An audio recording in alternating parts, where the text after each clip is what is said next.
कैसे हैं आप सभी लोग। उम्मीद करता हूं आप सभी लोग बहुत ही अच्छे होंगे। तो आज के इस वीडियो में हम पढ़ने वाले हैं क्लास 10th गणित के बहुत ही मोस्ट इंपॉर्टेंट टॉपिक प्रतिस्थापन विधि द्वारा समीकरणों को कैसे हल करते हैं।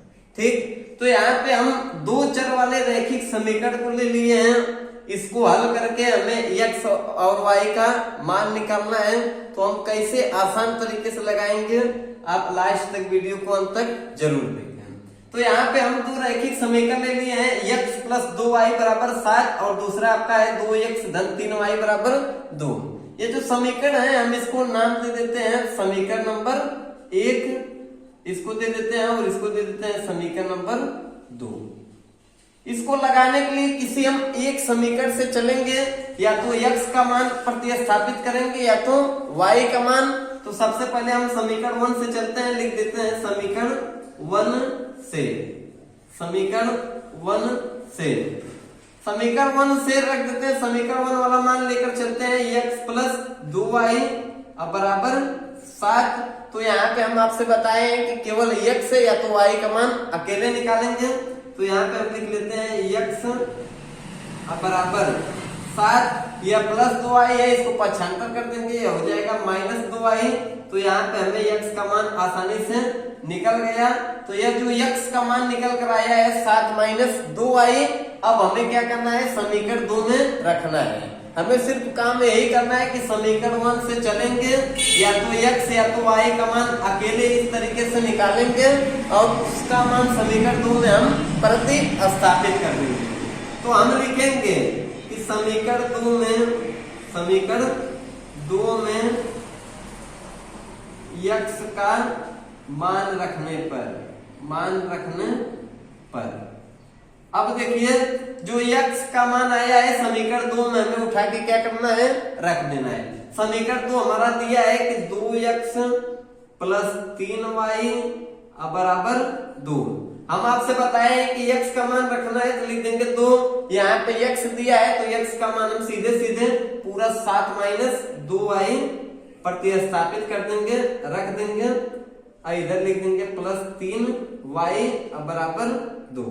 अब देखिए गुणा कर देंगे, कोष्टक में 2 सतह 14 माइनस 2 का गुणा 2 में करेंगे, 2 दूनी 4y प्लस 3y बराबर आ गया 2।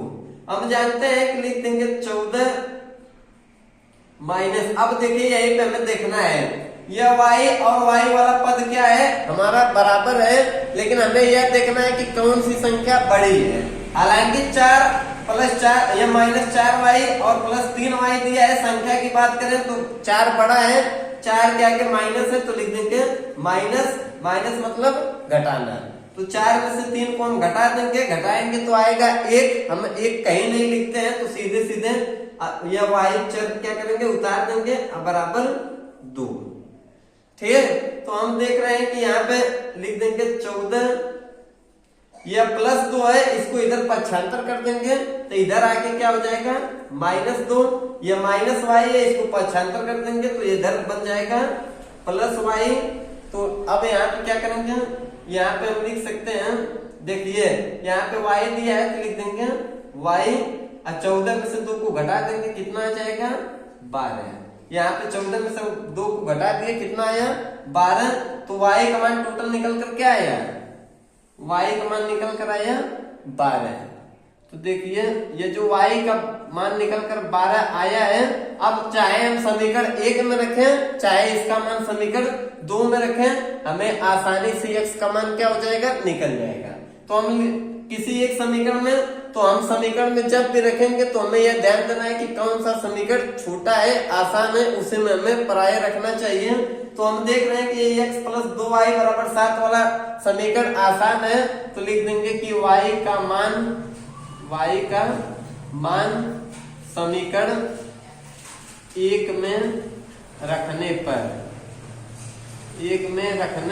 पर, तो y का मान हम समीकरण 1 में रख देंगे। समीकरण 1 हमारा यही है कि x प्लस 2y बराबर 7। ये जो y का मान 12 आया है, हमें उठा के यहाँ पे रख देना है, तो लिख देंगे x प्लस 2 इन दोनों के बीच में क्या छिपा है, गुणा, तो लिख देंगे गुणे। या y दिया है तो y का मान क्या रखना है, 12, जो निकल कर आया है तो लिख देंगे 12 अब बराबर 7।